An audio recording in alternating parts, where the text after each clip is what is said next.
Selamat siang, program Kaltim Headline Siang edisi Rabu 20 Mei hari ini akan menyajikan informasi seputar Kalimantan Timur dan sekitarnya. Bersama saya, Rosmi Rahma, berikut rangkuman Kaltim Headline Siang hari ini. Pandemi COVID-19 menekan pendapatan Kaltim sekitar 3 triliun. Kaltim perkenalkan new normal atas ramainya warga berkumpul. Kita awali Kaltim Headline Siang kali ini. Kalimantan Timur menyisihkan anggaran 500 miliar menghadapi pandemi COVID-19. Walaupun hanya 500 miliar dari APBD Kaltim tahun 2020, tapi pandemi memberi dampak luar biasa karena mampu menekan pendapatan sekitar 3 triliun bahkan lebih. Berikut informasinya. Anggaran pendapatan dan belanja pembangunan daerah Kalimantan Timur tahun 2020 awalnya disahkan sebesar 11,75 triliun rupiah. Nominal itu cukup optimis karena mengalami kenaikan sekitar 1 triliun dari APBD tahun sebelumnya. Ditambah lagi karena Kalimantan Timur ditetapkan menjadi ibu kota negara, sehingga perlu alokasi anggaran persiapan untuk kabupaten dan kota penyangga di sekitarnya. Tapi badai pandemi COVID-19 terjadi, sebuah bencana kemanusiaan yang membuat negara dalam keadaan darurat. Tidak tanggung-tanggung, APBD Kaltim tergerus sampai 3 triliun, bahkan mungkin lebih. Pejabat Sekda Provinsi Kaltim Muhammad Sabani mengatakan, kini Pemprov sedang berbenah-benah memberesi APBD yang mengalami bongkar pasang anggaran pada bulan April 2020 lalu. Pemprov sudah selesai memasukkan refocusing anggaran untuk penanganan COVID-19 sebesar 500 miliar dan menghitung kontraksi karena sektor pendapatan diasumsikan terpotong hingga 3 triliun. Kisaran APBD Kaltim yang semula 11,75 triliun diperkirakan tinggal 8 sampai 9 triliun. Ya, sebenarnya kita itu dalam pengelolaan anggaran mengacu pada anggaran berimbang, ya. Jadi berapa besar pendapatan itulah yang akan dibelanjakan sehingga dia tidak ada defisit. Tapi kalau dia lebih besar pendapatan, belanja daripada pendapatan, itu bisa terjadi defisit. Nah, kita tidak pakai itu karena kita tidak mencari utang-utangan untuk menutup defisit, ya. Nah, hanya memang ada penurunan dari hasil penyesuaian tadi, kita berkurang untuk sementara ini sekitar turun 3 triliun lebih, ya. Nanti dalam APBD perubahan kita akan lihat lagi apakah bisa bertambah atau tetap atau berkurang lagi. Tentu ini masih ada waktu untuk mengevaluasi kondisi yang ada sekarang, ya. Jadi tidak memakai pada anggaran defisit, ya. Jadi tidak ada defisit yang kita pakai, ya. Hanya ada penurunan pendapatan sehingga belanja juga harus diturunkan, nilainya diseimbangkan. Jadi anggaran berimbang. Oke. Sistem anggaran berimbang membuat Pemprov perlu bekerja keras memaksimalkan anggaran yang tersisa. Tantangan di depan mata adalah jatuhnya ekonomi masyarakat, sehingga langkah recovery atau pemulihan menjadi prioritas.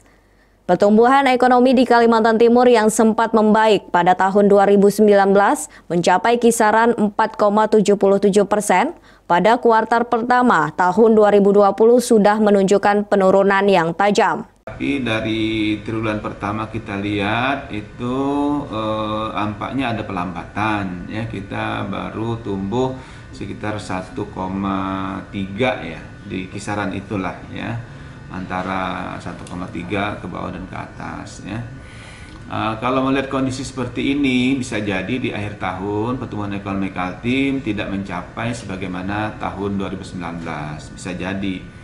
Tapi kita lihat, mudah-mudahan dia bisa masih di kisaran 3-4%. Kalau sepanjang pandemi ini bisa selesai, reda, dan semuanya menjadi normal, nantinya insya Allah pertumbuhan ekonomi juga akan membaik, ya. Sekda Prof berharap pandemi COVID-19 lebih cepat berakhir agar guncangan sektor ekonomi tidak terlalu lama dialami masyarakat. Tim Kaltim TV, Hardin melaporkan dari Samarinda.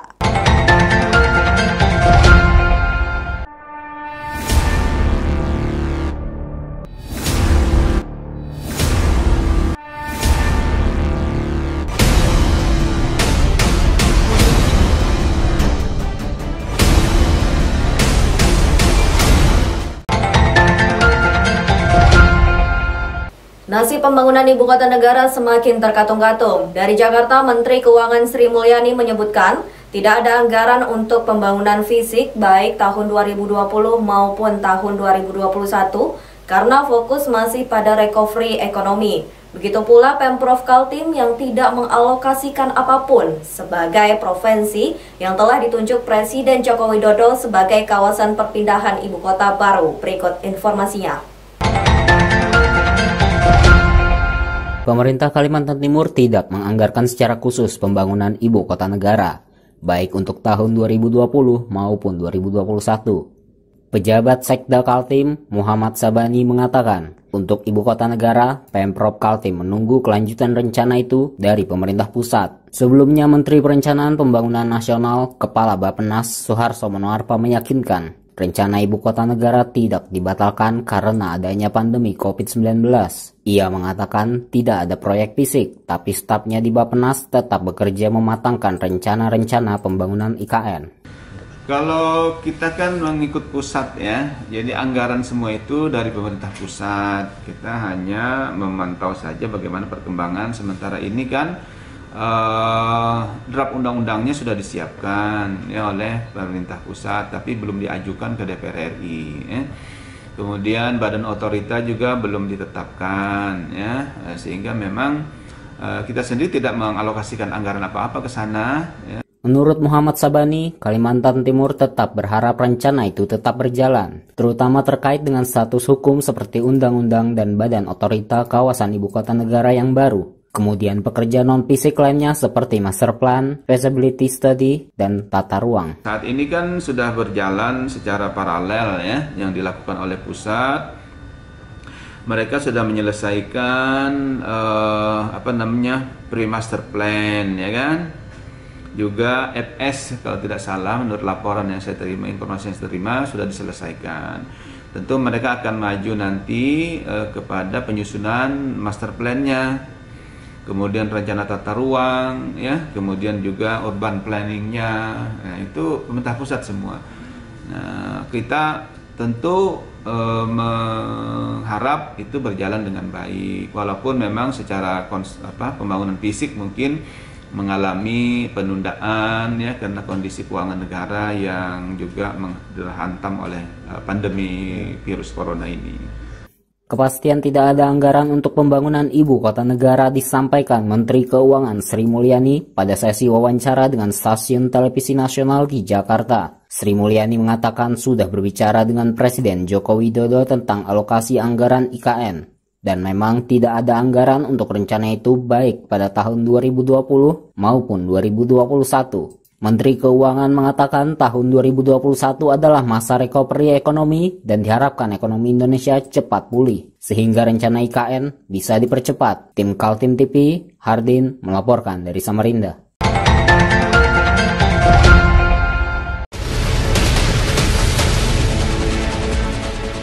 Mari kita memerangi virus corona dengan mematuhi imbauan pemerintah, stay at home.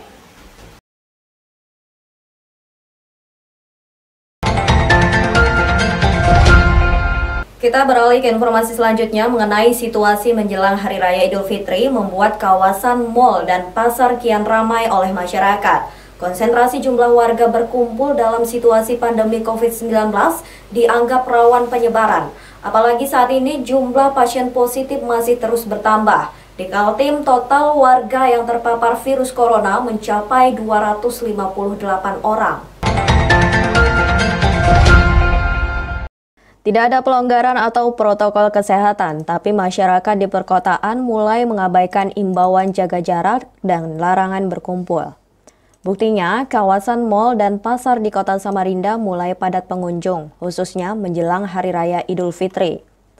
Tim gugus tugas penanganan COVID-19 Kaltim menyebut adanya perubahan-perubahan pola kehidupan yang sedang terjadi di masyarakat. PLT Kepala Dinas Kesehatan Kaltim, Andi Muhammad Ishak menyebut, fenomena itu sebagai new normal atau situasi normal yang baru, berbeda dengan kondisi normal sebelum adanya COVID-19.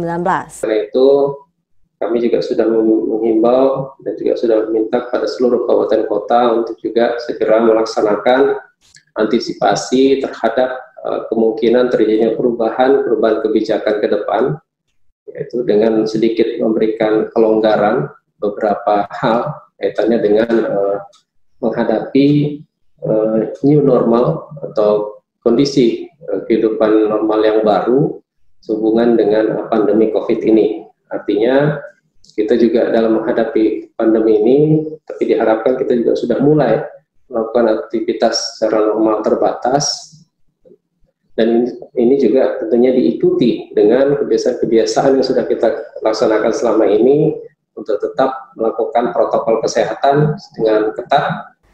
Karena virus corona, menurut pendapat para ahli, tidak akan hilang sama sekali, kecuali sudah ada vaksin penangkalnya. Virus itu masih akan terus menyebar di tengah kehidupan warga, sehingga tinggal bagaimana kita menjaganya agar tidak sampai menular ke tubuh kita. Andi M. Ishak menyebutkan, kondisi new normal adalah situasi di mana masyarakat sudah boleh beraktivitas kembali, namun tetap dengan menerapkan physical distancing atau jaga jarak.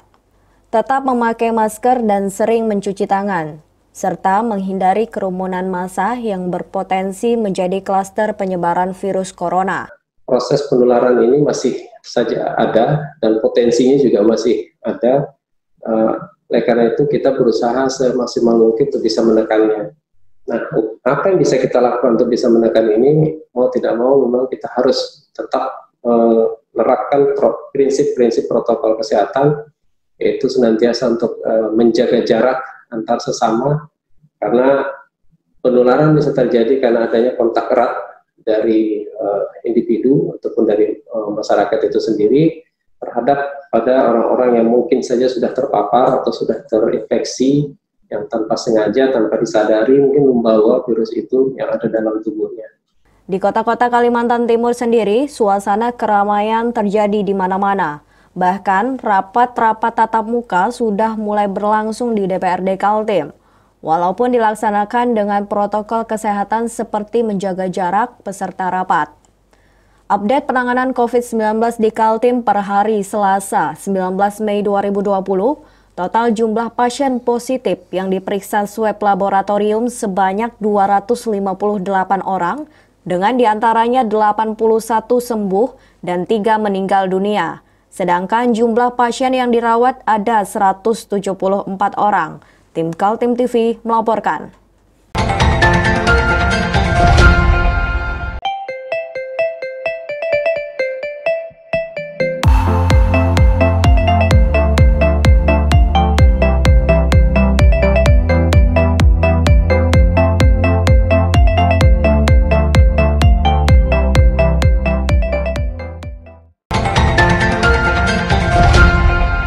Situasi pandemi COVID-19 yang diwarnai pemotongan anggaran berbagai kegiatan dipastikan tidak menimpa anggaran untuk beasiswa Kaltim Tuntas yang digelar Pemprov Kaltim. Pendaftaran beasiswa sudah dibuka sejak 15 Mei sampai 28 Juni 2020 dan bagi pelajar mahasiswa S1 sampai S3 silahkan mendaftar lewat online melalui situs www.kaltimtuntas.id. Di tengah kontraksi anggaran pendapatan dan belanja APBD Kaltim tahun 2020 yang diperkirakan jatuh sampai 3 triliun rupiah, Ketua Badan Pengelola Beasiswa Kaltim Tuntas, Iman Hidayat memastikan tidak ada pemotongan alokasi anggaran untuk beasiswa Kaltim Tuntas yang telah di-launching untuk tahun 2020. Ia meminta pada para pelajar, baik itu mahasiswa S1 sampai S3 yang berminat untuk mendapatkan beasiswa untuk segera mendaftar. Pendaftaran penerima beasiswa dilakukan secara online melalui website kaltimtuntas.id. Masa pendaftaran sejak 15 Mei hingga 28 Juni 2020. Yang pertama disampaikan bahwa beasiswa itu tidak ada kaitannya dengan COVID. Bahwa itu memang merupakan program prioritas dari Bapak Gubernur, terutama yang berkaitan dengan Kaltim Tuntas. Tuntas itu yang pembiayaannya dilakukan dari mulai yang bersangkutan menerima sampai dengan menyelesaikan kuliahnya. Ya. Jadi kemudian yang kedua, untuk beasiswa ini, untuk beasiswa Kaltim Tuntas tidak ada pemotongan anggaran yang 50%. Ya. Jadi untuk tetap seperti anggaran biasa. Anggaran untuk beasiswa Kaltim Tuntas diakui Iman Hidayat tidak sebesar tahun 2019 lalu. Tahun ini hanya sekitar 71 miliar rupiah, sedangkan tahun 2019 lalu sekitar 165,1 miliar rupiah. Walaupun tidak sebesar tahun lalu, adanya program ini bisa menjadi stimulus ekonomi bagi warga Kaltim yang sedang dilanda pandemi COVID-19. Justru juga untuk menimbulkan semangat bahwa ini kan semua orang cerita sedih semua, cerita COVID. Kalau ada rangsangan mengenai ada peluang untuk mendapatkan beasiswa, itu moga-moga membangkitkan semangat dari para pelajar dan para mahasiswa untuk terus menyelesaikan studinya. Beasiswa Kaltim Tuntas tahun 2020 ada 2 kategori. Pertama untuk mahasiswa strata 1 dan pasca sarjana diberikan beasiswa hingga menyelesaikan kuliah. Sedangkan kategori kedua adalah beasiswa stimulan. Beasiswa diberikan kepada pelajar dan mahasiswa 1 tahun 1 kali. Namun pelajar maupun mahasiswa dapat mendaftar kembali pada tahun berikutnya dengan mengikuti persyaratan kembali. Tim Kaltim TV melaporkan.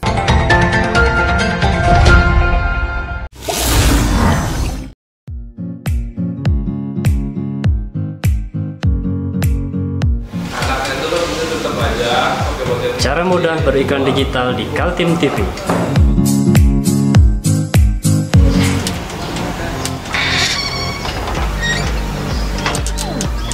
Yang pertama, jadilah sahabat Kaltim TV.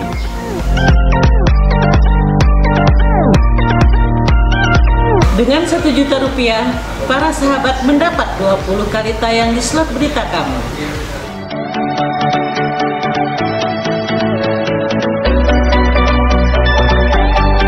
Dengan 20 detik dapat menjangkau 20.000 penonton. Anda beruntung karena mendapat kesempatan perdana dari kami. Ayo jadilah sahabat Kaltim TV.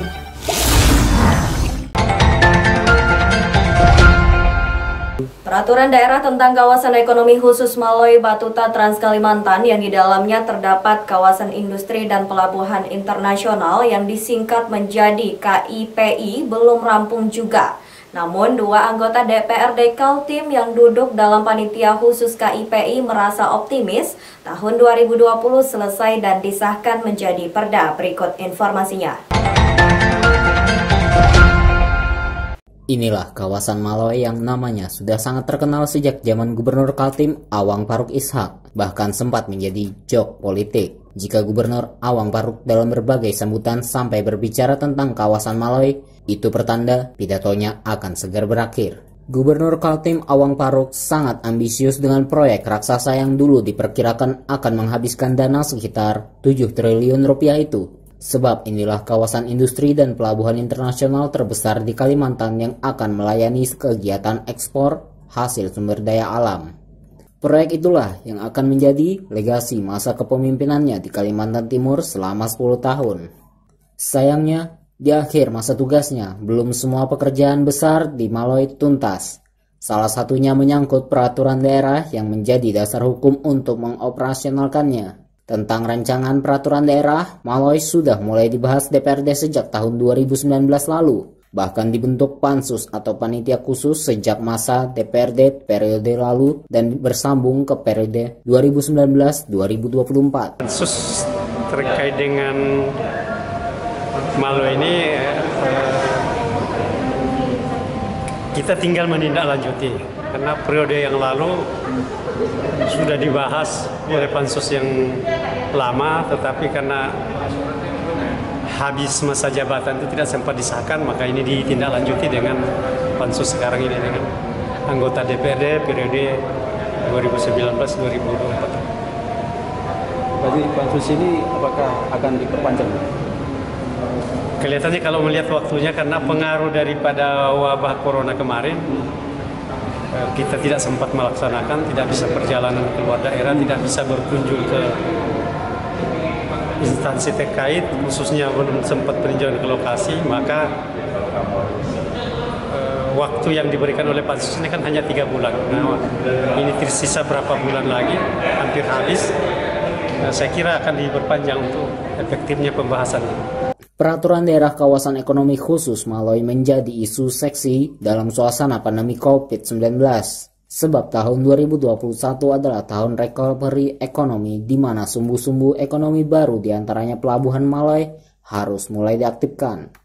Dua anggota DPRD Kaltim, Jahidin dan Agus Aras optimis peraturan daerah yang menjadi payung hukum Maloy bisa disahkan. Insya Allah, ini target saya usahakan karena Perda ini merupakan skala prioritas karena apabila nanti Pelabuhan Maloy ini efektif, salah satu sumber pendapatan asli daerah di Kalimantan Timur tentu meningkat. Dengan tersedianya payung hukum itu pastilah akan memudahkan para pelaku usaha berinvestasi di sana karena sudah diatur dengan sedemikian rupa, baik itu di kawasan inti satunya dan kawasan inti duanya dan kawasan penyangganya. Kita tahu bahwa di sana memang sudah menyerap APBD yang begitu besar, tentu secepatnya akan difungsikan dengan baik. Jadi kalau menurut jangka waktunya 3 bulan, yakin tidak kira-kira perda ini selesai di tahun 2020? Ya, optimis saya bisa selesai. Tim Kaltim TV, Hardin dan Herman melaporkan.